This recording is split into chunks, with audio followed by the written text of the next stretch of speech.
looks like it's going to be a decent day today and a good day to get out in the garden, but I think just about every day is a good day to get out in the garden. We're just going to check in here and see if we've got Don on the line. Hello, Don. Are you there? Well, through the magic of telecommunications and phones and all that stuff, I am here. I'm sitting in our hotel room with Donna. We're having a breakfast in the hotel room in Golden. What a beautiful neck of the woods. It's a beautiful neck of the woods in Golden here. Yeah, we took a drive down to Radium from Golden yesterday. Nice. And, you are all I could think about was Ken Salvail when I was driving, because you're familiar with that drive. Yeah, the old stomping grounds, anywhere from Golden all the way down to the border, really, all the way through Cranbrook, that whole area. We spent a lot of years out there, that's for sure. Yeah, you betcha. So we were thinking of you. Anyways, beautiful, and it's a lovely day here, and here we go. I guess it's the tips and plants of the week. You betcha. Well, my tip of the week this week is, if your plants in your annual tubs and planters are looking a bit forlorn, you can replace them with some fall pansies, some chrysanthemums, and Ken will come up with some other options too. I'm leaning on you there, Ken. Perfect. And my plant of the week is the Calicarpa, the beauty berry. It's just coming into form now for its fall show, and I don't think there's another plant that provides that same blue color that the beauty berry does. Yeah, so it's a beauty, that's for sure. That's where the name comes from, eh? Mm-hmm. All right, well, so I have a tip and a plant, and my tip of the week is that the nights are getting a lot longer right now, which means that the days and the nights are both kind of cooling off. We have had some warm weather, like at the peak of the day, it's quite hot, but the plants are using a lot less water. We just have to remember when we water well, give them a good soak, but we don't have to water as often now. We're backing off again, just keep on backing off. We have to conserve water the best we can. So just water where you need to, and if you can, just use a hose, drag the hose out, and do some spot watering just where it's needed. Old plants and trees often don't need that much water at this time of year. All right, now my plant of the week is the dragon fruit, which is a kind of an unusual orchid cactus type plant, which is a tropical that is very, very easy to grow. And I just find that a lot of cacti are quite fun and easy to grow from seed, and particularly the dragon fruit is very easy to grow from seed. So if you go out to the shoppers, out to one of the grocery stores, pick up a couple dragon fruit just for fun, and you scrape out some of the seeds, put them on a little pot of soil just right on the surface, give them a little bit of moisture, and stand back because they grow right away, and they're easy to grow. There you go. Something fun to try. Grow a dragon fruit just for the heck of it. All right, that's my tips and plans for this week. Remember to check growercoach.com and Grower Coach on YouTube. There you go, Don. How's yeah, so it's not snowing up there then? No, not snowing yet, but I've just got an Egg McMuffin mouthful here, but that's okay. I can still talk. Right. Look at that now. So you want me to grow another plant? So I got too many plants now. You want me to have way too many plants? Yeah. Well, I'll bring you one. I've got a couple rooted. So I put some of the dragon fruit seeds onto a pot here about 3 years ago, and every single seed grew, and I just let them grow, and now they're about 3 feet long or 4. It's just the things are just going crazy. Well, hopefully we'll get some fruit maybe next year. We'll see. Well, to your tip of the week, the watering thing sort of ties in with what a note that Judy Steve sent us regarding the OXA, Okanagan Zeriscape Association plant sale. Mm-hmm. And she's talking about the best time to plant perennials. It's in the fall. Give it a new introductions and opportunity to get established through the fall and the winter, ready to withstand the rigors of spring and summer weather just as heat and dryness come on. So, so they got perennials. The Nepeta, Racemosa, Walker's Low, Rebecca, Goldstrom, Dianthus deltoides, Brilliant, Penstemon, Mexicali, Red Rocks, Agastache, Coronado Red, and Shasta Daisies, White Lion. Well, and these are all going to be at the plant sale, I guess, right? These are all plants that they have plant sale. Asclepias, showy milkweed. all the different plants that do withstand the dryness of the Okanagan, and that's what Oxa is all about. Very nice. The date is Saturday, September 23rd. Yep, that's next weekend. Next Saturday. Yep. 8 a.m. to 2 p.m. And it's at the H2O Gardens on Gordon Drive in Kelowna. That's right in front of the H2O Aquatic Center. Yeah, very nice. Okay, Don, we've got some callers lining up, so we're going to go straight to the phone lines here, but we'll talk more about the Oxa sale here as the show goes on and talking about those drought-tolerant plants. All right, we have Elaine on the line. Good morning, Elaine. Thanks for holding. Good morning, gentlemen. Good morning. I've got a question. First of all, we had a 4-year battle with Fortis, and a couple of weeks ago they came and totally destroyed our 65-foot, 50-year-old heritage linden tree, a tilia tree. Right. So now what we have is they took over 2/3 of it. They just topped it right down. So we've got a wonderful piece of wood. It's still standing. We have to do landscaping in the front and take the trees down. Right. But we've got a beautiful long piece still in the ground of a stump that's about 15 feet high, 6 inches in circumference. No, 6 feet in circumference and about 2 feet in diameter. Wow. So we've understood from our arborist that this is wonderful carving wood. So we don't know if you, gentlemen, know of anybody who would want some carving wood. Yeah, well, putting it out there, that's the way to do it for sure. Is somebody knows somebody who's a carver, and that's a great idea to preserve at least part of the tree for sure. You may want to give me a call at next week. Give me a shout because I might have an avenue for you. Okay, that's wonderful. Yeah, because it's a beautiful piece of wood. It's a very ugly tree now, but it's a beautiful piece of wood. And now we have to re-landscape, so if you've got any ideas of what we could put in quite a large area there to give us some privacy, because it's right in the very front of our house, that and a horse chestnut tree. Yeah. So there are power lines above there? That's the concern? Yeah, there are power lines, but there were options, and then sadly the Fortis would not. We were even agreeing to pay for an alley arm, and they wouldn't go for it. So, after 4 years, we lost the battle. Oh, boy. Yeah, okay. Yeah, and it was a heritage tree. I mean, it was, the heritage tree protectors were helping us, too, but nope, no luck.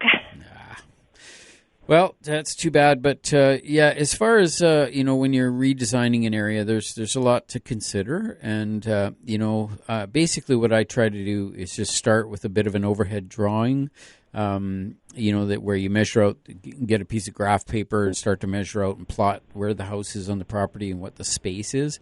And then try to start with a blank slate because obviously this is a huge change. And so everything you're going to do now is going to be completely different, new. And you really want to be able to look at it as a blank slate moving forward. And then, come up with a few sketching ideas. More of area usage, first of all, rather than, any types of plants. And so, and then, as you move towards that, and you're starting to come up with ideas, you come up with an idea that kind of works. Then at that point, you would start to work from a specimen potentially where you might have a key, unusual or unique plant of some sort that acts as a specimen, and then work away from that specimen with much lower plants that are less than about 1/3 of the height of that particular plant. So this always is a good technique of designing landscapes is to work around specimens. And so that's sort of just a starting point, but it in order to come up with plans, like you have to think about maybe screening in some areas, or in this case, the possibility of shade is probably out the window, or else maybe you have to relocate a new tree now, maybe somewhere else where it's not going to be anywhere near those wires, unfortunately. Yeah. I do have a pamphlet a brochure that I put out on small trees for small places. So if you feel like email me, I can send you that, and it gives you the sizes, the ultimate size of the trees, so you can figure on which one would be appropriate for a replacement of that linden. Well, this tilia tree was never expected to grow 65 feet high. Yeah. Right? It was never expected. And it's a very rare tree because we've had a provincial arborist tell us it's a very rare tree because of its age and its height and its health. So it's a huge void in the front. It will be. The Cody's aren't going to take it down till the spring because they said that's probably the best time to take them down. So they're both going to come down. We're going to have a big wide open space. We have almost just under an acre of land, and this is at the very, very front of our property. So it's a big void. Yeah, for sure. Huge. Yeah. If you look at the Tilia cordata at the Gushigan Gardens, at the Gushigan restaurant there, that is indicative of what a Tilia can do. So, you know, I mean, yeah, they're a beautiful plant. Oh, they're beautiful. It was magnificent, yeah. This one, the seeds are a little annoying once in a while, the flowers, but when they drop. But other than that, it's not well, it was alive with bees, too, when the flowers are on, you know. And fragrant. And people would come by and pick up the flowers to make tea. Yes, from the linden tree, yeah. Exactly. Well, that's a sad story. It's a very sad story, and it's the unfortunate thing is that Fortis are going all over the city and just chopping trees because of the power lines. Yeah. Alrighty, well, thank you so much for calling, and we should keep in touch. Maybe we'll talk to you again next week. See how it goes. If Dawn's got a name for a carver, for sure, we'll call back. Thank you. Sounds good. Thanks, Elaine. Bye. Take care. Yeah. Bye. Alrighty, we have to take a short break here, so we're gonna do that, and then when we come back, we're gonna talk to Sigrid from OXA, and we'll go from there. So we're gonna take a short break. We'll be back after these messages with more of the Garden Show.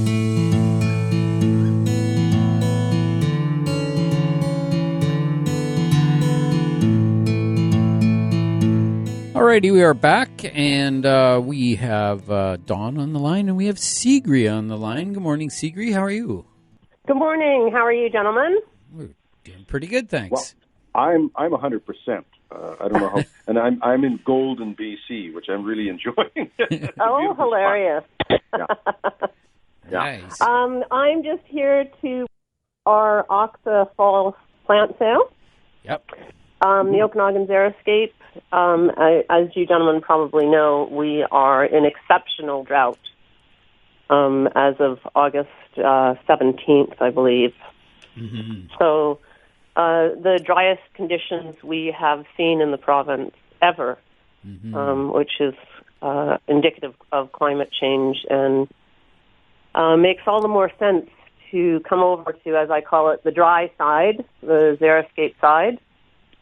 We have, we'll be having our fall plant sale in front of the Aquatic Center next Saturday, September 23rd, between 10 and 2, and we have all sorts of fantastic offerings for purchase.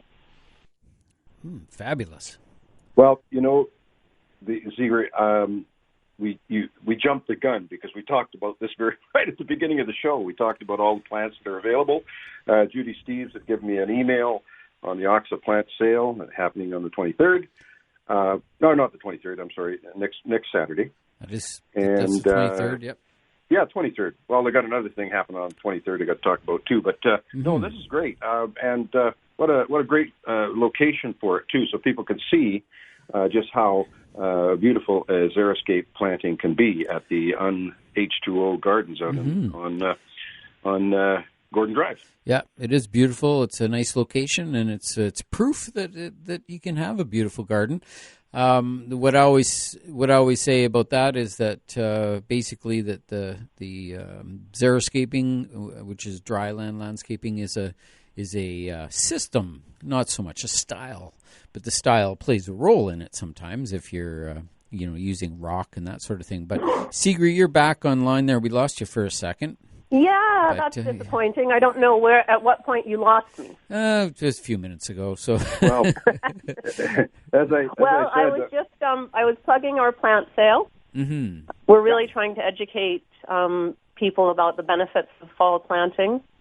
The ambient air temperature is cooler, and the soil is still warm, so excellent for root establishment. And I was discussing that we're having our plant sale next Saturday, the 23rd, between 10 and 2 in front of the Aquatic Center on Gordon. And we have all sorts of fantastic plants for sale. As you gentlemen probably know, the plant breeders are really going crazy with new sorts of new hybrids. And we've got a couple that you typically think of as annuals. We've got a perennial gazania a perennial osteospermum, and a perennial verbena for sale. Oh, nice. So for people looking for something a little bit different, and we've trialed them in our demonstration garden. They are all doing fantastically well, even in this very challenging dry season. Mm-hmm. Yeah, well, it certainly has been extreme, and this is the time where we keep mentioning. I think almost every show we keep telling people that it's time to back off on the irrigation, because it's funny how people do set their systems up in the spring and then just let them roll all season. And if anything, they might add more time as it gets hotter. But if you haven't done so, we have to back off now. We're running out of water at this time of year for sure. And so it really is terrifying. And I think that this is indicative of what we're going to see going forward in the province. Oh, for sure, yeah. Just more and more challenges in terms of scarcity of water, and we really need to consider where we're using that water. Yeah. And it needs to be, obviously for our agriculture and for us for drinking, for our animals. Mm-hmm. Yeah, and absolutely. Not to be wasted. I'll just plug it again because I say the same thing all the time. Yeah. Not to be wasted on turf grass and cedar hedges. Mm-hmm.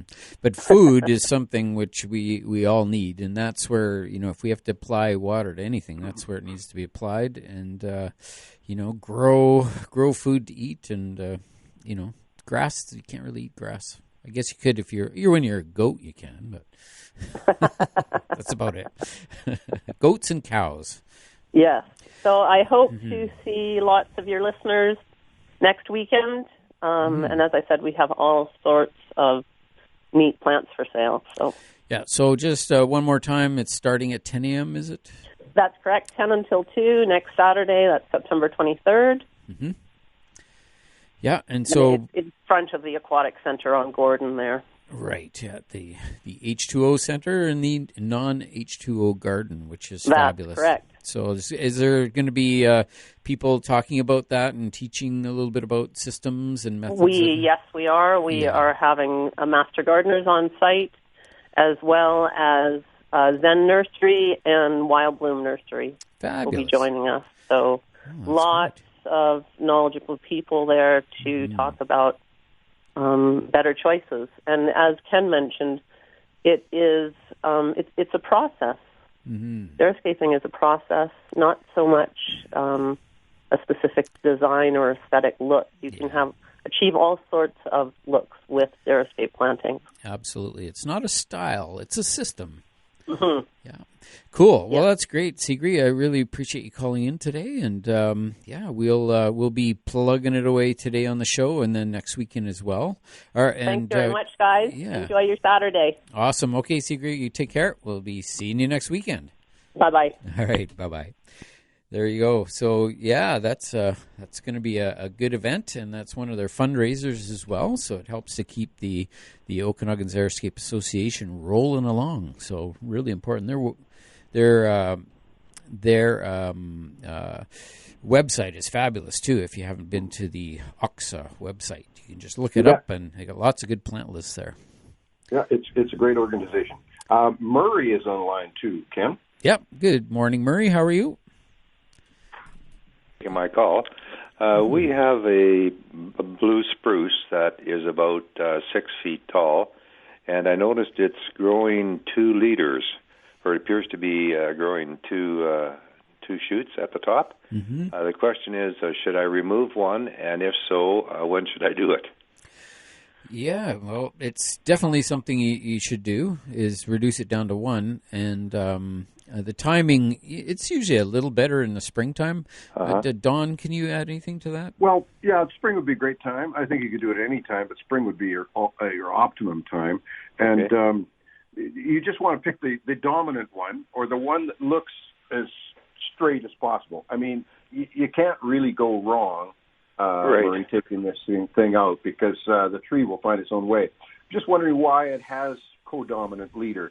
Did it by chance at one point have any decline in the new growth, showing some wilt of the new growth? Sometimes you get some white pine weevil that'll get into that new growth cause it to go, and then the tree will bolt into a double leader. But you haven't seen any of that? No, I haven't. We've got two blue spruce exactly the same size. The other one has, a nice, strong leader that's about 12 inches long, and they're only about 20 feet apart. These two trees, but the other one has the two leaders. The one leader is about 2 inches longer than the other, so I'm thinking I should keep the tallest one and cut the little guy off. You bet. That's what you do. That's what you'll do. And trees, like people, have all different personalities. And having a co-dominant leader like that is not unusual to have in a spruce. But you will also see that causing some issues way down the line if you leave them, because you'll end up probably with some included bark there and a poor attachment. And so when they get to be large and weighty, lots of weight to them, then a big wind comes up and that attachment fails, and now you've got a large limb falling off the tree, which can be a risk. Right. So taking that out now as a little premature individual, it would be the way to do it. Okay, gentlemen, I appreciate the information, and I will take care of that. Thank you very much. Okay, Murray, thanks for calling. Thank you. Bye now. Bye-bye. All righty. Now, do we have time for Ray's call? Yeah. Hello, Ray. We've got you on the line here. Hello. I'm so confused. I have what I Googled, a pineapple lily that a lovely bird put in my garden. Now, can I harvest the seeds from it, and how do I do it? Yeah, well, they do grow relatively easily from seed, and that's why yours has shown up. That's so cool. Yeah, the key with a lot of these plants is to plant them in the fall. And so what I would do is harvest them, and then if you have an area where you'd like to have them grow. And now, are you in the Victoria area? Okanagan Lake. Yeah. So what you could do is try planting some of those out directly into the soil. Now these usually they'll have almost like a berry the way the seed is, right? And what I should do is and you could do a little more research on this, so it's specific. But with a lot of plants, when you're harvesting the seed at this time of year, you can plant it directly into the ground. I would just make sure it's mature enough so that the tops of the plants, the sort of the pineapple part of the plant, is looking like it's gone through its process and is now coming out the other end of it a little bit. And that just means that your seeds are now mature. And then you can plant them into the ground, and in the spring, they should shoot up and grow. Hang on, I lost your call. What was that? Oh, sorry. I was just saying that a lot of plants, they do produce their seeds in late summer. You let it go through its process until it looks like it's just done for the season sort of thing. That means that the seeds are fully ripened, and then you can take those seeds, plant them directly into the ground in an area where you would like to see them grow, and then just leave them sit over winter. So maybe at about, depending on the size of the seed, usually go about maybe 4 or 5 times the width of the seed in depth. And so it gives you a rough idea how deep to go, and that gives you just a little bit of winter protection. And then as winter passes, they'll shoot up and grow in the springtime. Now, they're a succulent, I believe, are they? Because I haven't watered it because we're so dry up here this year. Yeah, they're very durable and very adaptable. So yeah, they're going to be fine in those conditions, especially they almost naturalize. Excellent. So. Now, when do I cut my rose bushes back down? What we do, we suggest that you're trimming them off just to make them look tidy in through the fall months. Like once they are finished blooming, which might not be for a while yet because the weather's still nice.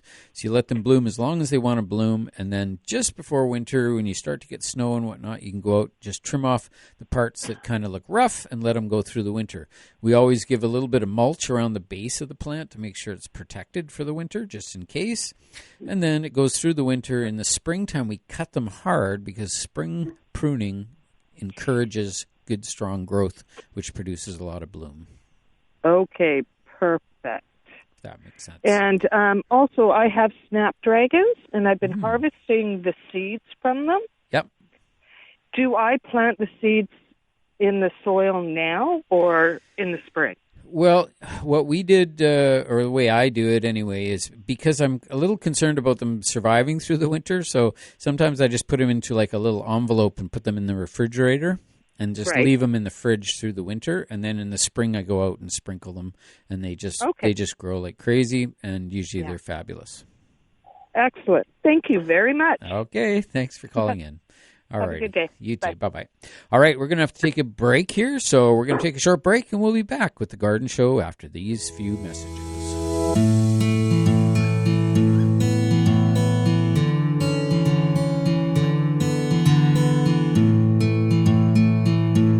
Alrighty, we are back with you, and Dawn, you're still on the line?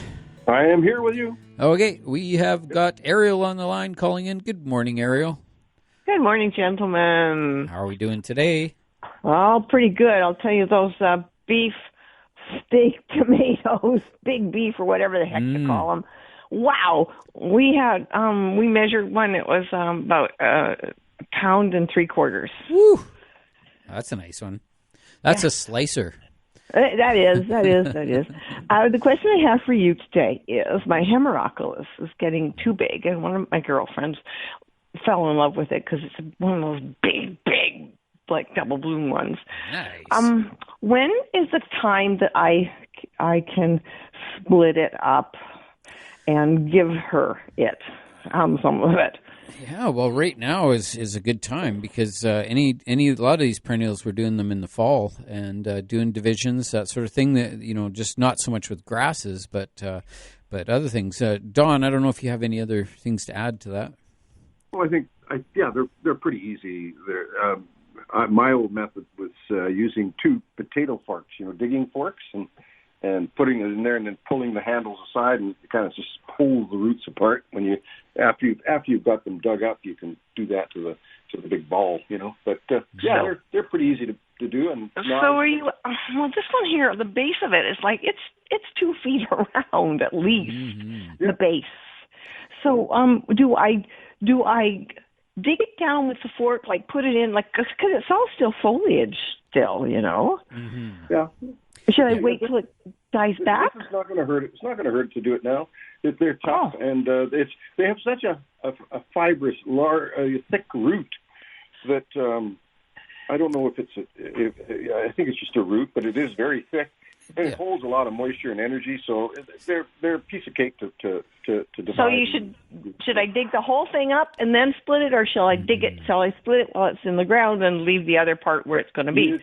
You can go through with a shovel and cut it in half in the ground, leave part of it in there and take it out. But sometimes removing it and resetting it after you've taken a piece off for your friend sometimes is good. It reinvigorates. Ken talks about that all the time with iris and things like that they get a little tired in the same spot. You dig them up, split them a little bit, put them back into some fresh planting area, and that you amended a little bit, and they just take off. They just think they're reborn. Yeah, change that. If you've got a 2-foot diameter root ball, dig that whole thing out, chop it into chunks, take a nice piece that might be, say, 10 inches in diameter for yourself, and a piece about the same for them, and someone else, or add another one somewhere else. That's what happens with perennials, right? Is they just keep exploding and growing everywhere. But repetition is part of landscaping, and it's something that's a good thing, especially if it's one you like. Then definitely add another 1 or 2 in the garden, and just put the rest in the compost. Well, it's gorgeous. It's really gorgeous. Good gosh. I haven't seen another one like it. So there you go. Anyway, you guys, have a great day. Yep. Thank you. Thanks very much, Ariel. Bye-bye. Bye. Yep. Take care. Take care. Yeah, that's the thing with daylilies. They are tuberous root systems, and the little pieces, the little tubers are like little potatoes in there. And so often what I find is I dig the plant out, and then I've left a whole bunch of these in the garden all around the plant, and then I put my new one back in, and these things all shoot up like bad hair day all the way around the plant I just put in. So using the potato fork and digging up the whole area all the way around it is sort of one of the tips that I always say is try to sift out all those little pieces of root if you can. Yeah. It's a bit of work, but Yeah, a couple of announcements I got, at least one here. Hazeldale Orchards has their bosk, pears, etc. The whole list, they've listed it on their Facebook page. If you want to go into Hazeldale Orchards in Facebook, you'll get the whole lowdown on it. Mm-hmm. They're a family-owned operation, has been in business since the 1800s, and they have wonderful quality fruit there. You are very familiar with them, of course. Mm-hmm. And they have an array of fruit on board. The bosk pears they're highlighting, but they also have Flemish Beauty, and they got Bartlett's, and they got lots of other varieties of pears and apples on sale. Plus, I think they have the juice thing going on. We're going to pick up some Flemish Beauty to dry. We're going to do that this week. Mm-hmm. But just thought I'd get a little push for them. Good family operation, family business in Kelowna. So very nice. All right. Well, we do have Dan on the line this morning. So, hey, Dan, how's it going today? Well, things are going all right. Things are fine. Perfect. We've just got clearance that the wildfire service people have now allowed the Fintry campground to reopen. Oh, there you go. So that's going ahead, and people can go back and enjoy the park. We will attempt to be open now until Thanksgiving. Yeah, it's a lovely time of year for that. Yeah. So the other day, friends of mine were here visiting, and one of the people, Connie, said, "Oh, what happened to that?" Pointing to my pot of Amaryllus. Mm. And I said, nothing happened to it because it's actually dry. Leaves are shriveled and all off. Looks like the thing is dead. It's not dead. It is one of these bulb type plants that die down and have a rest, and then they come up again when the weather changes in the natural state. Mm-hmm. So Amaryllus, the real thing, and Hippistrum both do this. Mm-hmm. But the thing is, they're a little bit random. I've discovered over the years that sometimes, particularly Hippistrum, doesn't die down. Mm-hmm. It continues to hold the green leaves. And what my dad used to do is keep watering them while the leaves are green. Once they start to go yellow and start to wilt, then he would hold the water back, gradually reduce it, and the leaves would disappear altogether. Mm-hmm. And then, usually in the spring, without any further attention over the winter, you would see the tip of a green bud coming from the bulb. Mm-hmm. At which point you add water a little bit at a time. Mm-hmm. And that's the cycle that they work on. But the interesting thing is that they are kind of random, and some years they don't die down, and some years they do. Mm-hmm. And I think it's one of these things where when it does die down and it goes dormant, that's your opportunity to stall and wait. Yes. If you're trying to, say, get it timed so that something blooms closer to Christmas or something, you then you can wait until, say, into September, and then maybe bring them out, start to warm them up, say, right around the end of September, I guess, and then they start to get excited, maybe push out a bud. You can manipulate them to some extent, but Dad never used to do that. He just let them do what they wanted when they wanted to do it. Mm-hmm. But Dan, Yep. Dan, are you speaking about in Jamaica when you? No, I'm speaking about right here in Kelowna. in pots. Yeah. Pots. Okay, yeah. But you're kind of emulating what happens in, like, when I was in Australia, I saw these massive beds of Amaryllus blooming, and this was in their spring. Yes, well, Australia has this problem of being upside down, Yeah, I know, down under. But I was just fascinating to see that, because over the years, that's been a common question. How do I get my Amaryllus through the year, and how do I make it bloom again and whatnot? And you're just kind of emulating what happens in the wild, really, when they're in the ground, right? Right. Yeah, because they just go through a dormant period and whatnot. Now, so what I have on the veranda right now is nerine, which is another one of the South African bulbs, and it is in full flower. Wow! Right now. I'm familiar with those. But the one that you have, you're talking Hepistrum, aren't you? But you have an actual Amaryllus as well, don't you? Yes, the one I'm talking about that has now died down is a real Amaryllus, Amaryllus belladonna. Right. But the Hepistrum is much more random in its behavior. Mm-hmm. Right. So I've got 3 Hepistrum, which are, the leaves are sturdy, strong, glossy, healthy, wonderful-looking leaves, and they're not showing any sign of wanting to quit. Yeah, right. Mine are the same, and they're actually, one just finished blooming, and one is in full bloom right now, as we speak. So while the leaf is in good shape, it's feeding the bulb. Right. Yeah. If there's any plant out there that has a mind of its own, it's a Hepistrum. Yes. Yeah. Commonly called Amaryllus. Just for the folks that are listening here, that the proper name, that Amaryllus itself is Amaryllus belladonna, the one that is actually the actual Amaryllus. The Hepistrum it's a common name as Amaryllus, but are they related? Somewhat, yes. Yeah. But Amaryllus is a genus, right? Yes. And when we call the Hepistrum Amaryllus, it's a misnomer. Exactly. There are several species of Hepistrum. There's only one species of Amaryllus. Wow. This is so fascinating, Dan Bruce. It always is. I think we're going to have to let you go this morning. But hello from Golden. I'm in Golden right now, and I'll talk to you all about that when I get back. Oh, well, do try and behave yourself and be a credit to the Okanagan. It's nothing like being in Golden. Okay, take care, man. Awesome. All right. Okay, thanks, Dan. Bye now. Bye for now. All righty, looks like we're going to have to take another short break here, so we will do that, and we'll get back to your calls after these short messages.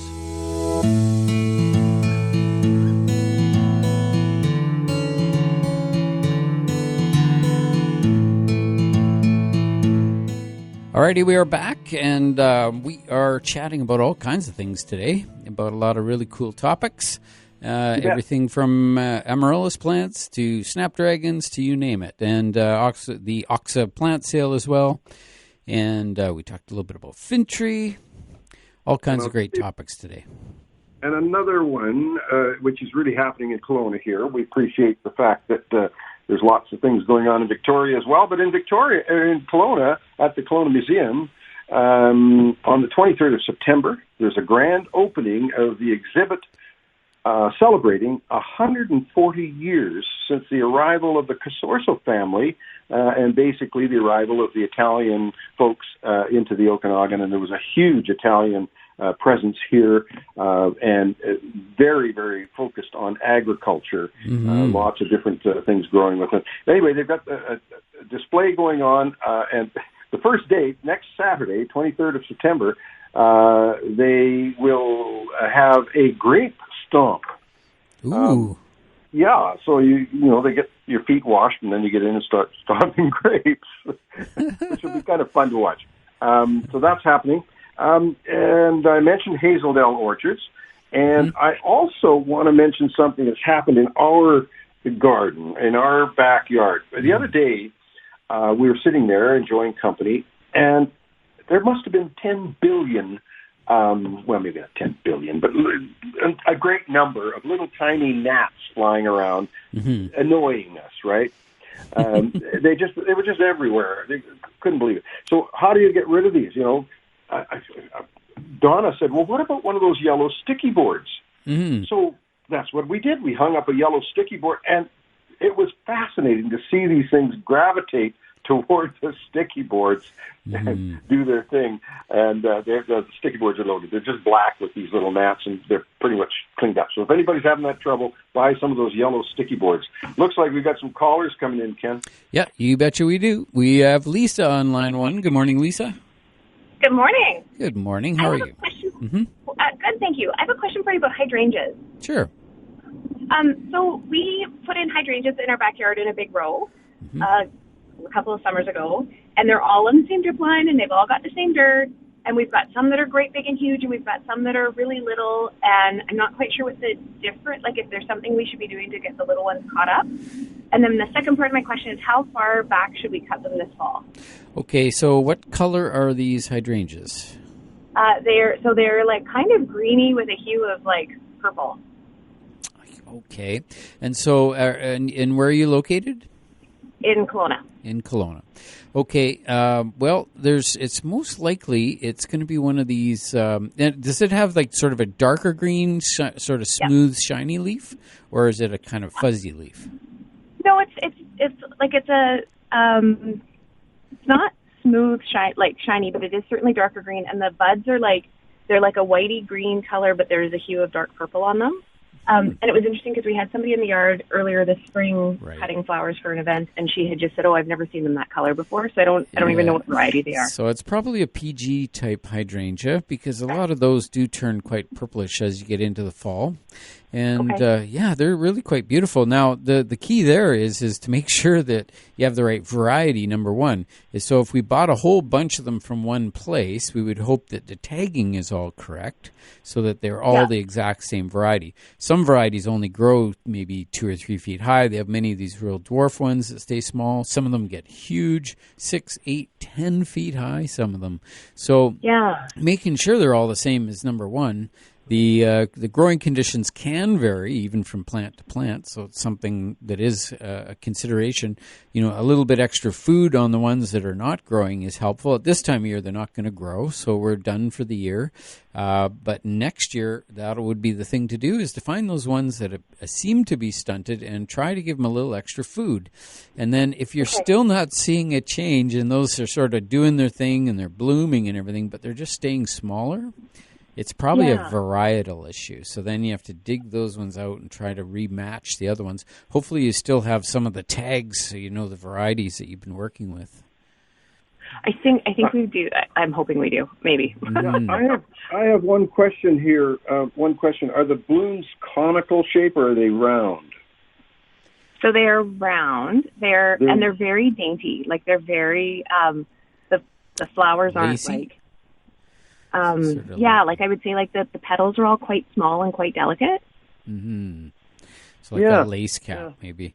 Yeah, it's still, identifying the right variety is one of the key points. But ultimately, if they all have the same flower, if it's a unique flower, the flowers all look the same. It's likely is the same variety. Then it would be just one of these things of kind of boosting those ones that may not be doing as well. And if there's a tree nearby, that's just one thing that I see quite a bit is we'll see a tree nearby, and the plants closest to the tree don't do as well as the ones that are farther away. But that's just one factor. But if you'd like to any time to take a picture of that and email that to us, just so that we can see the variety and the situation, we might be able to give you some other tips. Oh, that'd be awesome. Thank you. And then how far back should we cut them this year? Like I know when we lived in the Lower Mainland, we used to cut them back almost to the ground, and they would Well, I wouldn't even answer that question until we identify them, because until we know some of them you just can cut them as low as you want, and they're going to be great. But in the Okanagan, we have to be really careful what we cut, when we cut it, and then we also have to be careful if we need to do any winterization on that plant as well. So we're running out of time, but thank you so much for calling in, Lisa. Okay, and where do I email those pictures to? Ken@growercoach.com. Perfect. Thank you so much. Okay, thanks, Lisa. Bye-bye. Bye. All righty, we are coming up to the 9 o'clock news. We're going to take a quick short break for that, and then we'll be coming back with more Garden Show. And Don, I guess that's, are you going to cut away on us here? Or? We're going to have to. We've got to go and see our buddy Dwayne Amandrew before he's got a plant collection. I take my drool cup when I go to see him. And, we're going to tour his greenhouse again. And then we got to head home. We want to be home by dinner time tonight. So appreciate being on this morning, Ken. You're doing a great job. Everybody's happy gardeners this morning. So we'll see you next week. All right. Thanks, Don. All right. And so for everyone else, thanks for tuning in. We're going to be back in a few minutes here to keep on talking about gardening. So stay tuned for the second half of the Garden Show. We'll be back right after these messages with more of the Garden Show.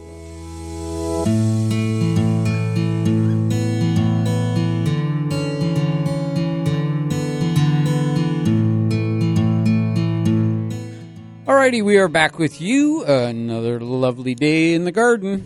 That's where we're at, and we've been talking about a lot of different things today. So I think it's a good day to talk about gardening. And I'm pretty sure we still have Addie on the line, but I'll just wait until Gurinder gets back, Addie. So if you can just hang tough there, and we'll get you on the air here ASAP. All right, so yes, it's been great. You know, we were talking about snapdragons, and snapdragons are one of the easiest little plants to grow. They're completely drought tolerant. They're just tough as nails, and they're just so pretty and colorful.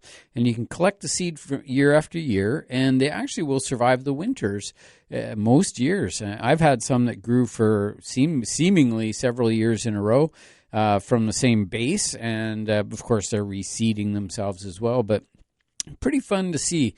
They don't always come exactly the same, from seed. So if you had red ones, they may or may not produce red flowers, but they'll usually give you some sort of a combination of some sort that could be anywhere from pink to purple to even kind of a bluish color. You just never know. It's sort of a surprise. So it's one of the reasons why I really like to grow snapdragons and other plants from seed. Is sometimes it is a bit of a surprise.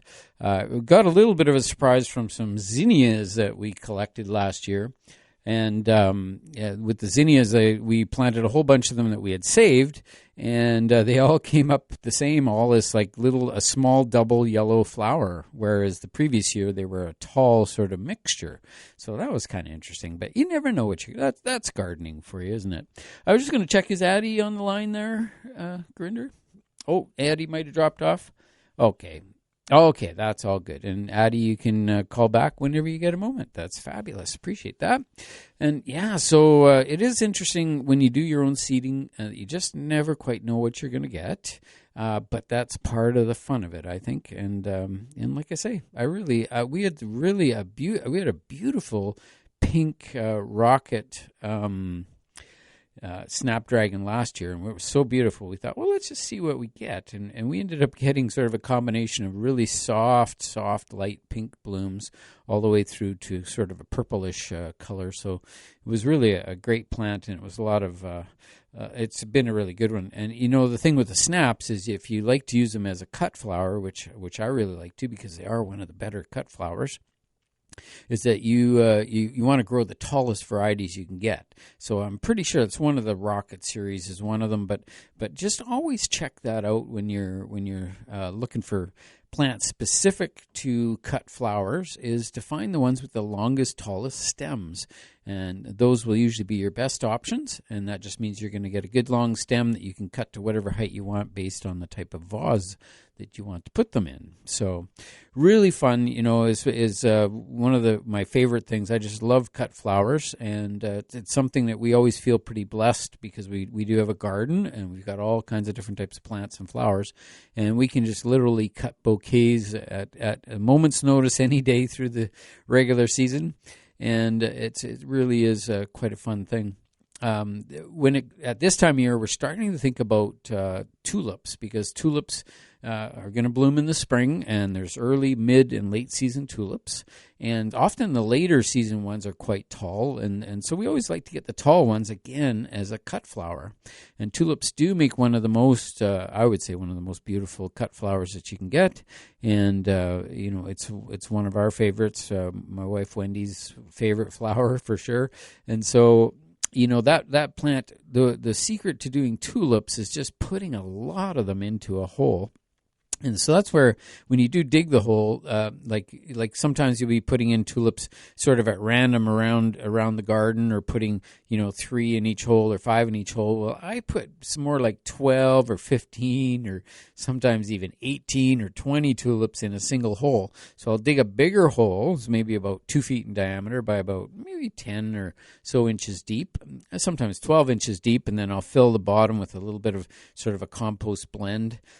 With some more soil, and sometimes I'll put a little bit of bone meal in there just to add a little bit of nutrient, and then I'll put in those bulbs and set them all up just as a mass, and typically all one color, but you can have fun with it if you want. But I always like that concept of just one color, and fill the hole pretty full, and then bury that in. And then next spring, what happens is you get this beautiful bouquet of tulips that shoot up out of this spot.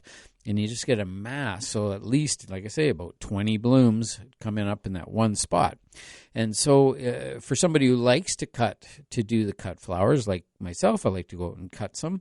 So I can go in there and steal as many of those as I want, and I could take them all if I wanted. But I like to sort of leave some behind, so we have some out in the garden to enjoy as well. So if you have say 15 or 20 bulbs in one spot, so 15 or 20 blooms, you can easily go in there and take 5 of those away from each planting, and you won't really notice it that much. You'll still have a nice show in the garden. So it is sort of a nice touch. So question for you then. You wouldn't plant them in individual little troughs. You just throw them into one pile, essentially? I always make a flat bottom hole, like I was saying, about maybe 18, 24 inches in diameter, and then place them all out in the bottom of the hole and bury that in. And then each bulb has about maybe a 2 by 4 inch space, maybe 4 by 4 inch. I don't really pay too much attention to it. I just cram them in there side by side, but they just take off and grow and bloom beautifully. Well, I guess I have a new project to try this fall. Yep, you betcha. I'm on it. I might be doing some of those plantings as well tomorrow. But it looks like we do have a caller on the line. We have Maureen on the line. Good morning, Maureen. How are you? Good morning. I'm so excited to hear about how to plant tulips. That's great. Yeah. I think I sometimes just put them in kind of individually, yeah. And then when I pick them, I feel like, oh God, I don't want to pick this, but I do want to pick it. You know what I mean? Yeah. So I love your idea of just a whole bunch of 18 or however many in a big hole like that. Mm-hmm. Great idea. Yeah, now, thanks. I have a couple of quick questions. And also on the topic of tulips, I'm about to order some from the Canadian Tulip Legacy. I don't know if you know anything about that, but yeah. We're wanting to go to the Canadian Tulip Festival in Ottawa in May, and you can order some tulips online, and it just commemorates. I'm not sure. I have to do the reading about exactly what each tulip that they're selling commemorates this year, but I'm definitely going to do that. So hopefully I'll plant them correctly and get them looking just beautiful. But anyway, so on the topic of planting things, I heard all about how you were collecting seeds a few minutes ago from snapdragons and zinnias. Is now the time to start to let things go to seed? Because I'm really still enjoying the color, right? Yeah. So, the idea is that when you're deadheading plants, you're deadheading them to encourage more flowers, as well as to just clean up the plant a bit, and to control where they seed, because some plants will just be seeding everywhere, which you may not want. So by doing your deadheading, but maybe at this time of year, we might be just throwing those deadheads into a bowl, possibly. Oh, good. Right? I see. Yeah. And so if I have zinnias, I'll throw the zinnias in a bowl. If I have snapdragons, I'll put those in a bowl. And each type of flower down the row, I might want to try and collect some of those seeds. It's kind of nice in it. Like I use a white plastic bowl, but because it's white, I can really see when I throw the deadheads in there, I can just sort of shake it up a bit, and all the seeds kind of go to the bottom. And you can see them, you can see them really easily. Well, there's some zinnias that I just loved. I forget the exact name, but something like Queenie Lime variety, where you get those that two-tone color. Oh my gosh. Nice. I have just loved that this year, and I also made the mistake of planting them indoors and then putting them out, and I realized, I don't have to do that. I can put them right in the ground, right? Yeah, like direct seeding. I just don't have enough windowsills, and it was a pain in the butt to have to transplant them. But so as soon as the ground is warm enough, you just put them in the ground, right? Yeah, sooner you can get them out into the earth, the better they do, the faster they root in. So depending where you live, it's always about that sort of minimum nighttime temperature. And so we always like to see a nighttime temperature at least about maybe 7 degrees Celsius, somewhere around there. And that's sort of a good target, so 7 degrees above freezing. And then what that does is that just means it's starting to warm up, and the zinnias are going to be safe and not going to freeze, and you should have really good success. And same with the snapdragons. You put them all in around the same time? Well, snapdragons are tougher. They're tougher than zinnias. They can handle a little cold. Oh, really? So, they are? Yeah, we took some out. We were out in the middle of winter collecting the snapdragon seeds last year, and we brought some in and got them started in trays. And then we also just went out and sprinkled some of the seeds where we wanted some snapdragons. So it was just kind of a fun thing. We were just enjoying it. And in the middle of winter, I mean, what are you going to do? You got to do some sort of gardening, right? Exactly. It was good. Yeah. Okay, my main question, though, if I can just take another minute of your time, is we have I've talked to you guys about our boxwood in front of our porch a couple of times, and the whole inside of it is just absolutely dead looking. And the side that faces the porch, there's zero green on this side now, and we kind of want to just take the whole thing out. Do you figure it might be time? Well, it's funny. It all depends on the and this is a pretty high profile plant because it's right by your entrance. Gorgeous on one side, but really dead on the other side. Yeah, so it may be time. It may have done its time, and it has one been of the many things. Years. Yeah, sometimes you can dig the thing out and move it out to the back in the back corner somewhere if you feel sorry for it, and let it continue to grow. But because these areas that are right near our entranceways are just very valuable space. It's the first thing people see. You walk by it every day. It's pretty darn ugly. Yeah, you might as well have something there that's awesome. So I prioritize those areas. And sometimes even if you can't put a plant or a shrub in there, sometimes you can put a little, like a planter on a little pedestal or something, or a piece of art or something that's really nice. We do I like the idea because I have trouble in winter where I don't see as much green. So I really like the evergreen part of the boxwood. Yeah. But I just wondered, would you put in that? Could we take that out all the time, or should we wait till spring or the fall, later fall? Yeah, and where are you located again? In the Upper Mission. In Upper Kind Mission, of the Kettle Valley area. I would wait. If I was in Victoria, I would probably say you could go ahead and do that, just because we get a little bit more humidity through the winter. Typically, out here we're going to be pretty dry through the winter, and it's going to be for a boxwood. You just have to pay a little more attention to them to have full success. So my inclination is to just let it ride through this winter, and then in the springtime, you can either look at replacing it with another boxwood, because you could dig that out and you could do some soil prep there and dig it up and loosen the soil, get some of those old roots out, and then replant something new in there, a new plant, and be retooling. Well, that sounds just great. I can still hang my Christmas lights on it just one more time. Yeah, for sure. No, that sounds okay. Great. Well, thank you so much for your help. Okay, thanks, Maureen. Thanks for calling. All right. Bye-bye. Yeah. Bye-bye. Yeah, that's the thing is entranceways are a very high priority. It's something where you do have to spend that extra time and make sure that those areas look great. I think we're going to be taking another short break here. So on that note, we'll be back right after these messages with more of The Garden Show.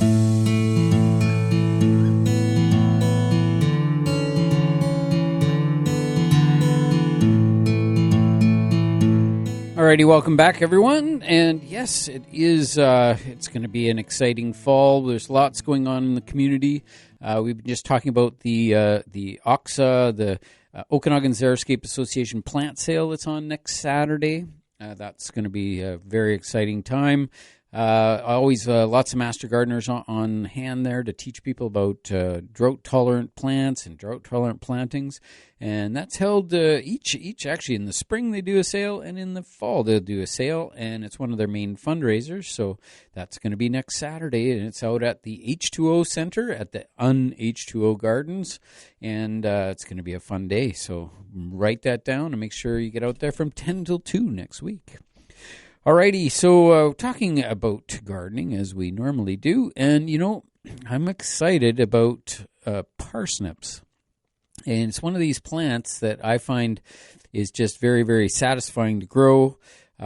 Easy to grow, direct seeding straight into the ground. I'm always amazed at how easily they grow, and even in poor soil. So I have an area in my garden that I haven't really grown many plants in, and the soil's been so poor there that I really didn't think I was going to grow anything. So what I did was this year is I thought, well, I'm going to fill it with parsnips.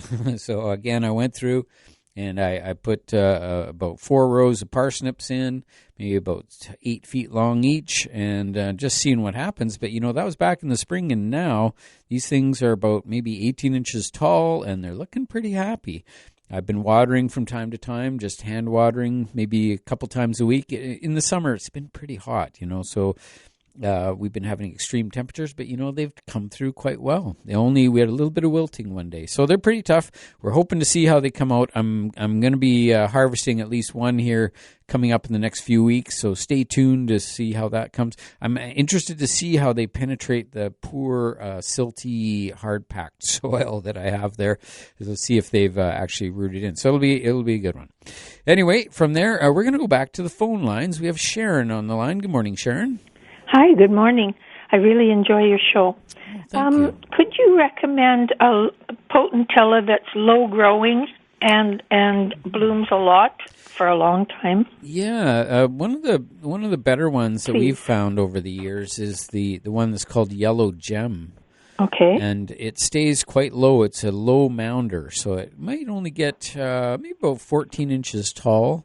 That would be perfect. Yeah, but about maybe up to 3 feet wide or so. It's even that, they'll stay smaller than that. But what a cool plant. The leaves are sort of this gray-green, which is really quite nice, and large yellow flowers on that. So. Okay, well, thank you very much. Yeah, that's what I need. Awesome. Okay, Sharon. Okay, thank you. Bye now. Thanks for calling. Yeah, bye-bye. And that's something that's interesting about plants is that a lot of times you'll see that word gem in their name. Like when it comes to boxwoods, you might see green gem or winter gem, or you might see spruces called little gem. There's a bunch of these. When you hear that word gem, a lot of times it's sort of a key word in the name that's indicating that it's a bit smaller than the other types of its kind.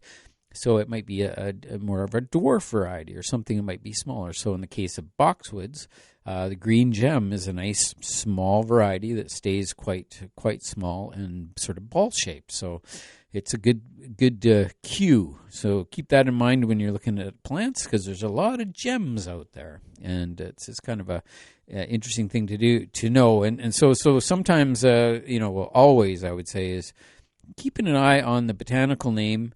If you want to look up information about a plant and you type in, the common name into your search engine, which is how a lot of people do it these days, the common name is not going to give you as much information as the botanical name. So if you're in a nursery and you're looking up some information, you'd always type in the botanical name, because that's going to pop up some really key, important, accurate information right away specifically about that plant. And it's going to usually come from a nursery or possibly a university site where somebody's given you the say super accurate information about that particular species. So always good to think about that. It's one of the things that we talk a lot about on the show here is that all of us should sort of learn a botanical name maybe once a month or something. Like if you're a gardener, why not try some of these botanical names? And they're often pronounced very much the way that they look like, sort of phonetically pronounced. There's a couple little tricks. CHs are often pronounced hard, like as in kid.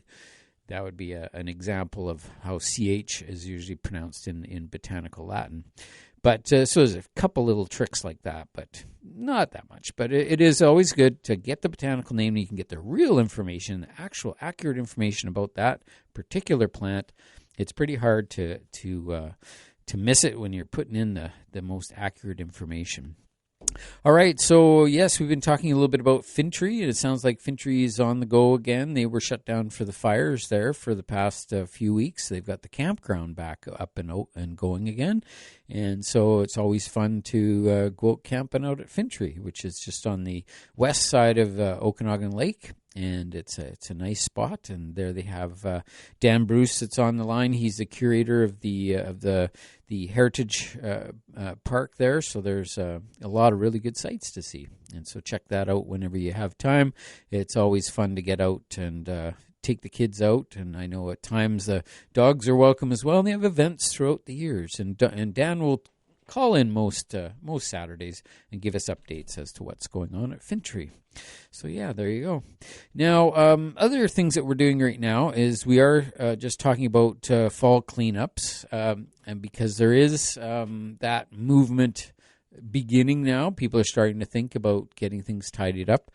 We're really hoping that this fall we don't get what we had last fall, which was a never-ending fall. The fall just went on and on and on, and the trees and things just kept on growing, and for whatever reason, they were not triggered to go dormant like they normally would be. And so a lot of the trees kept their leaves through the winter, which proved to be an issue, especially after the first really heavy snowfall, where the plants were literally collapsed by the snow.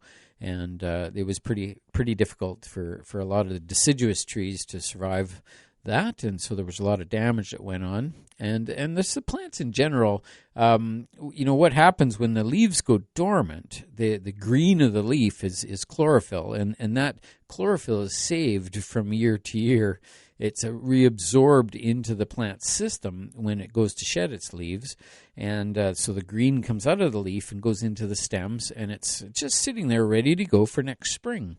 So when the plant leaves out in the spring, it's just good to go. It's got a good start on the chlorophyll, like it can grow new chlorophyll, but it would prefer to use some of that, the older stuff. So we didn't have that this last year. So a lot of plants were very, very slow to get going, and it's just that lack of a store or stockpile of chlorophyll to get going. So really hoping that this fall, we have sort of a normal situation, and that's where we actually start to see some fall colors kicking in. I have seen a little bit already here in the Okanagan, but I want to, as we go along, I'd like, anybody who does phone in throughout the fall here, we'll be asking about fall colors and seeing, are we starting to see them? What's the report on the fall colors this year? Hopefully we see them, because last year we saw it on some plants, but it just wasn't widespread. So we want to get back into that cycle again, so things go a little bit back to normal. Alrighty, so yeah, it's going to be a good fall. Remember that the garden show goes year round; it goes throughout the winter time. So stay tuned. The only days off we take are usually Christmas Day and New Year's Day. Typically the only two shows that we miss. So we're going strong right through the winter, so that we know the gardeners always have itchy fingers. They want to be doing seeding and planting and that sort of thing. So we're all on it, and I know I'm one of those people. So I'm definitely watching. But I do have to take a short break, so I will do that, and we'll be right back with more of the Garden Show.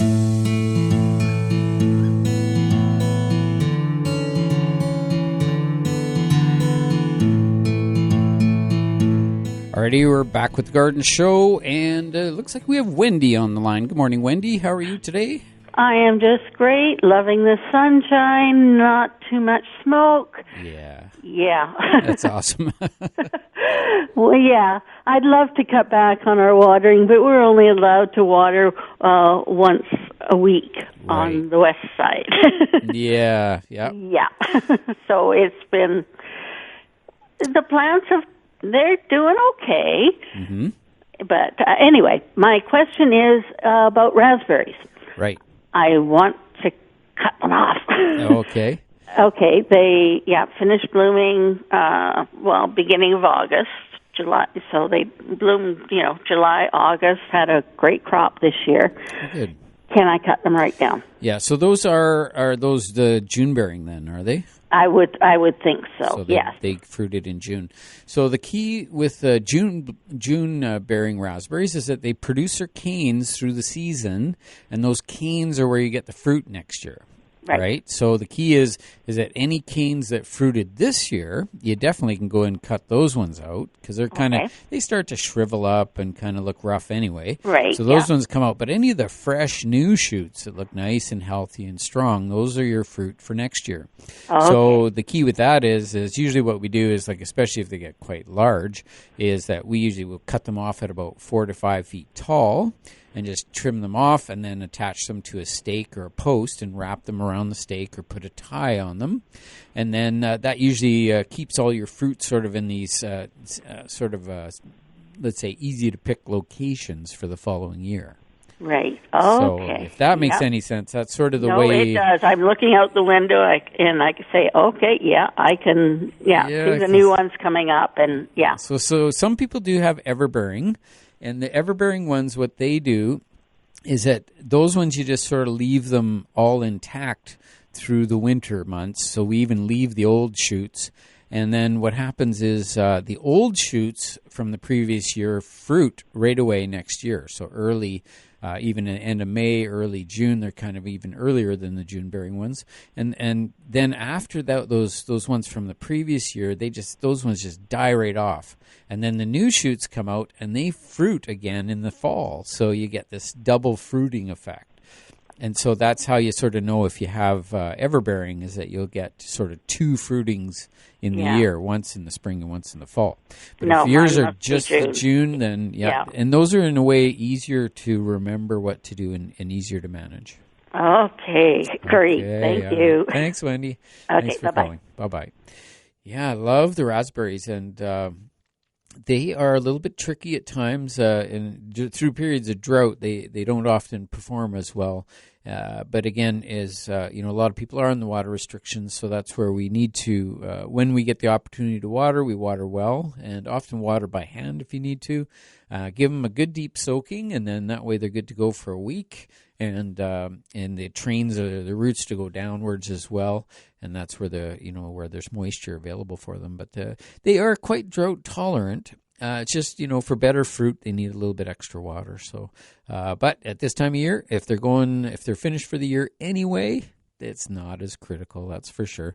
Plants often just, they adapt quite quickly to changing conditions. And so you can just kind of go with the flow. Other notes about the water restrictions and reducing our water is just to note again that, plants that have been around for years and years and years, big trees, old shrubs, junipers, that sort of thing, they really don't need any water at all. So, when we're applying water, what I do is I just really, if I'm going with the hose, I'm just focusing on the plants that are newly planted. So stuff that hasn't really fully established, possibly has a hard time getting its own water, and I just give it a shot right at the base. I try to avoid using sprinklers for watering new plantings because it kind of sprays water all over the place, but very little of it actually goes into the root system. So we're often better to do hand watering and focus our attack right at the base of where the stem goes into the ground, right where the roots are, and that's your best chance at getting that root system moist enough to last. But again, with newly planted plants, you really don't have much of a choice. You have to be there, give them a little bit of spot watering to keep those alive, and then once they're established, then you start reducing that, right? And so into next year, we just have to watch what the water conditions are, and you can train plants to live with less water. Plants have memory, which is something that a lot of people maybe don't realize, that they have memory. So that means that if you can train your plants to live with X amount of water, like if it's 1 day a week or 2 days a week, whatever you're allowed to water, they will adapt to that after a period of time. So it can take them a period of time to sort of learn that procedure and when the water's going to come, but they will realize, and they do remember, there's going to be a drought, and when there was one drought, there will be another drought. That's one thing that they know for sure. But they also realize, but there is a possibility of water coming in between the droughts. So they will literally wait until that water comes, and as long as the water arrives, then they generally will be okay. And so you can actually teach plants how to receive water, and it's an interesting procedure. I've been doing that for years, and it's always been something that I don't know how I learned that, but I guess it was through maybe growing plants in greenhouses, that sort of thing. But it is interesting, so just remember that plants have memory, very important. All right, we have Gabriella on the line. Hello, Gabriella, are you there? Yes, I am here. Good morning. Good morning. I have 3 questions. I'm not sure how much time you have for them, but the most important is that the kale plant that always allow us to enjoy delicious salads, this year, especially in the last month, the leaves of the plant have like a kind of powder, is gray color. Oh, yes. And I noticed that in few days, the leaves die. Yes. They fall from the plant. So I wonder if there is any homemade remedy that I can prepare and help the plant to avoid that powder, because usually the kale here lasts until this winter. We usually have chance to enjoy them for several months. Yes. So this is my first question. The second is there is a kind of rash that I get in my skin after harvesting green peas. Yes. And green beans. Yep. And I wonder if that dangerous for the skin of humans, or what is the reason? Even in the summer, I didn't have that problem in my skin. I noticed that it's more frequent now when I try to harvest the last green beans. Yes, you're right. And so we've got 2 questions there. One is about powdery mildew on plants, and on some plants where we want to harvest the leaves, or on any plant that gets mildew. And then the other question is about the rash that you get when you're harvesting beans. And yes, that happens all the time. So with the beans at this time of year, they grow these long hairs that are actually like little needles. And they grow more hair during periods of hot weather, because the hairier the leaf is, the better it resists drought. It can survive hot temperatures. And so they grow longer sort of hairs in hotter temperatures. So at this time of year, usually at the end of August, early September, when you're harvesting, your forearms will just get all red and rough from the leaves. So it's these little needle-like hairs that stick out that kind of stab you, and then some people will react. We've been harvesting beans like crazy, and yes, that's exactly what we're experiencing. Is about a day or 2 of rash after we harvest, but it does go away. And all I do is when I come in is just wash my entire arm from right up to my elbows when I come in, and it seems to help to calm it down, especially with cold water. This is what I do. But so it's not dangerous for the skin. Okay. Yeah, it's not too bad. It's just their protection, and again, it's about drought. So they should be fine. And just exceptionally hot season, you're going to probably get a little bit more prickly leaves. Now with the mildew, sorry if I can just continue on with the mildew, is the mildew comes about on all different types of plants, and once it starts to grow, you can't stop it from growing, and it will kill the leaf, and then the leaf will often just drop, or you have to pick them off. And some of those plants also, like say with the zucchinis, that sort of thing, they can be kind of prickly as well. But the plant itself, any of the new leaves that come out will be nice and new and fresh, and they won't be suffering from that issue. But you can use baking soda and water, about 1 teaspoon of baking soda to about a half a liter of water, and you just shake it up, and you have to spritz the plant over all those new leaves. It won't do anything for the leaves that are affected, but it will help to prevent it from growing on any of the new leaves that grow. But it has to be reapplied about twice a week, because those leaves grow fast, So especially like with zucchini, but they would grow quite fast, and so you need to be reapplying it regularly. But once there's no products available, I know some people say, oh, you can use sulfur or you can use copper sprays or things, but no, it doesn't. You can't kill it once it gets started. You can only prevent it from spreading, you can only prevent it from growing on new leaves by having something there ahead of time, which, again, garden sulfur works and that to prevent it. But once you have it, you've got it. So it will be okay if I spread the leaves that are not affected yet and take down the ones that are affected, or should I leave that the plant release them by itself? Yeah, well, that's an excellent question, because when they do have some leaves, they will use, as long as there's a little bit of green left on them, then they will still be actively doing some photosynthesis. They're still getting food a little bit, but once they get towards the end and they're just totally white, you can just snip them off, and you can actually compost those or get them, right off the property if you can. We have the green bin system, so we can put them into the green bins. And we have the same, yeah, but they come about because of air temperature. That's really the key, and there's nothing you can really do about that. But you can do preventative maintenance by applying the baking soda, twice a week onto any plants that are, especially if the leaf is nice and clean looking, then you can keep it clean. Yes. Thank you. We have the green system here. Yeah, I dispose them there to avoid contamination for other plants. Mm-hmm. Thank you. Yeah, well, you're very welcome. Yeah, it works on any plants, that's right, and it's non-toxic, so it works quite well. Okay, and maybe I can spread that baking soda and water in the neighbor plants to avoid them to get that, because we have a cucumber not far from this kale plant. Yes, yeah, definitely. Okay. Cucumbers, same thing, you betcha.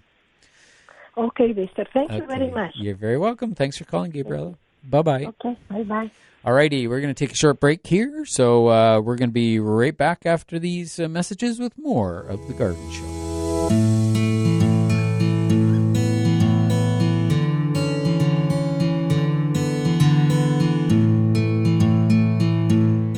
All righty, welcome back. Ken Salvail here today, talking about gardening. And we have callers coming in. We got a few more calls we can do here before the end of the show. And it looks like we have Leslie on the line. Good morning, Leslie. Good morning. Good morning. I planted some iris rhizomes probably mid-May. Yeah. And I did as you instructed, which was great. However, someone come in to cut our lawn. Right. And he weed whacked them down to maybe an inch, some of them. Are they going to survive? Yeah, they should be fine. You'll see over a week or two here, they will start to push out a new central leaf. It will only come up maybe about 2 or 3 inches, but just keep an eye on that central leaf. And if it starts to move upwards, like it's elongating a bit, then that means that they're okay. Because I will sometimes, and I have done it recently where mine were looking kind of rough, so I just went and chopped them all off at about 3 inches tall. Yeah. And then now they're already starting to push up. It was only about a week ago, so it doesn't take them too long to start pushing up that central leaf, and that's an indication that they're absolutely fine. Okay. Thank you. All righty. Good luck. Bye. Okay, thanks for calling. Bye-bye. Yeah, it is. It's one of these things with irises. And at this time of year is a fabulous time to be dividing plants, moving them around. With irises or anything that's looking ratty, you can cut it down. This with irises, I'm sort of in that. Like I said, I sometimes will cut them as low as 3 inches, but I can see sort of where the central leaf is coming. When I go to, like an iris leaf is like a fan shape. And so if I was going to cut them by hand, I almost cut them sort of taller in the center of the fan so that central leaf will push up. And it's not critical. They're pretty tough. They know they're going to grow, but it's still, that's sort of the way I would do them if I was doing them by hand, is just carefully snipping off the edges. And that's just because they're looking a bit ratty looking at this time of year. And what I've noticed on mine is I have climbing cutworm, which I've done some videos on in the past about, what to look for climbing cutworm. And it seems like they're a common pest. They cut these big kind of gouges out of the sides of the iris leaves. Luckily, they don't really do much underground or anything, so it's kind of a cosmetic thing more than anything. So I just look for that. And, if you want to check out that video on YouTube about irises and climbing cutworms, it's a common thing on Grower Coach at YouTube. But it is funny how, like, even in that video, I just walked over and I could see those leaves all notched out, these huge, like, 1-inch gouges out of the sides of the leaves. And right away, I knew it was cutworm because I know that's what they do. But even during the video, I just went over and I said, usually you can look around, you can find them. And I dug down beside it and got into the leaf litter in between them. And sure enough, bam, I pulled out this nice fat climbing cutworm. So they're pretty common. Again, they just mostly eat leaves more than, like, they don't... There's a few things that really bug me about climbing cutworms. And the number one thing is when I grow beans in the spring, like I say in May, I'm starting to grow my pole beans and whatnot. And they'll often come along and chew the bean right off in the spring. And it's not a very pleasant thing to get all these things in and then find they're all chomped off. So when you have a high population of climbing cutworms like I do, is that what I do is I pre-grow the seeds. I sprout them in like a 6-pack or a 4-pack indoors in the springtime, and I'll grow the beans up about maybe about 4 to 6 inches tall, and they're starting to put on some fair-sized leaves. Then I plant them outside again after the fear of frost is gone. And one way that you can protect them, like this is one way, is starting with a bigger plant. But the other way is to take a little cup, like a plastic beer mug cup. You just get them at the dollar store, inexpensive, and cut the bottom off the cup, and then just push that down into the soil, and then plant your plant inside the cup. And then what that does is definitely prevents all the climbing cutworms and even sometimes the little sow bugs that get in there, things that chew on the stems of your beans. And it really, really, really helps to prevent them from getting axed in a way before they get a chance to grow. So it's a real nice thing to do some of these preventive maintenance things, especially with the beans and those darn climbing cutworms. You know, I saw them. I went to a property one time and there was an elderberry bush. If you can imagine, they're quite a big bush. And I could see that they had all these big gouges out of the sides of the leaves. And I thought, what the heck's doing that? What's causing that? So I went up and started looking around. And I thought, wow, that looks like a climbing cutworm damage. So I just took the tree and I thought, you know, if you ever disturb a cutworm, they drop to the ground. So I gave it a shake, the bush, and about, 500 cutworms hit the ground right underneath it.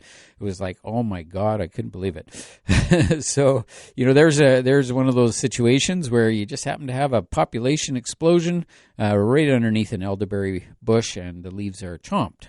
But again, it doesn't really kill the plant, just causes a little bit of leaf damage, and that's just the way that goes. But anyway, I really do appreciate everybody calling in today. It's been a fun show and lots of different topics popping up, and we're just going to continue this on next weekend as well, like we do every Saturday morning. And on that note, we're just going to go straight to the tips and plants of the week. Now, my tip of the week this week was all about the temperatures changing and about how long the night temperatures are. So it's really causing the morning air to be nice and cool, and that's why it cools off, is because the nights are so long. So something that happens in the northern hemisphere, that the days change length quite considerably. And that also means that plants only have a few hours a day that they're really using water. So when the temperatures are cool in the morning and the evening and whatnot, they're really not needing as much water. So if you're not already backing off, start backing off on the water. And like I always say, water well when you water, but just don't water as often once you're into the fall season. And we need to conserve water, so please do that. I talked earlier in the show about just pinpointing your water right on those new plants that have just been planted. They're the ones that need it. The rest are probably fine. All right, now my plant of the week this week was the dragon fruit, which is a really cool fruit. If you've ever tried them, they're just an unusual looking thing that comes from a cactus type plant. And, they're very, very easy to grow. So this particular plant, if you buy some dragon fruit, take them home, try them out. They're a little bit unusual, but they're kind of cool. pull some of the little seeds, the little black seeds out, put them on the top of a pot with some potting soil in it, and stand back and keep a close eye on them, and you'll see those little guys sprout and turn into little baby cactus, and away they go. They will start to grow, and they will grow quite rapidly. And over the next year, they can grow into quite a large plant, and it's just kind of fun to try growing dragon fruit in your home. There you go. So that's my tips and plants for this week. Remember to check Grower Coach and Grower Coach on YouTube, where I'm sure I've talked a lot about my dragon fruit plants.